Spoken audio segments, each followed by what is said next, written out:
Hello everyone, welcome back to the channel. Hope you are doing well and fine, and in today's video I'll be showing you how to play Minecraft on MetaQuest 3. So without wasting any time, let's just jump right on the video and make sure to watch this video till the end and follow the steps as well. So the first thing that you need to do is download the version Minecraft, Java and Bedrock. And once you do that, scroll down and then tap on download, and here it will ask you to sign in with the Microsoft account. Simply sign in with your account and download it.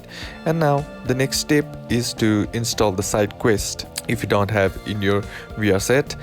And once you install it, what you need to do is just simply search in the games the quest craft and then tap on it. And once you tap on it, it will expand, and on the right hand side you will be seeing the option that says side load. And now before that, what you need to do is also check if the developer settings option is turned on or not. And once you do that, all you gotta do now is just simply tap on side load, and it will send you to this screen.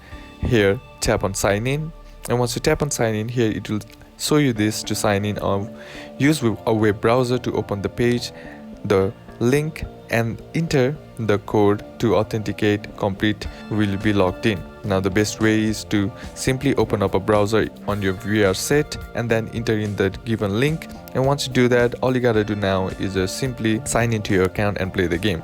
And that's basically how to do it. And that's it for today's video, guys. Hope this video was useful to you. Leave a like if you did, comment down below what the next video should be on, consider subbing to the channel. Thank you for watching. Bye bye.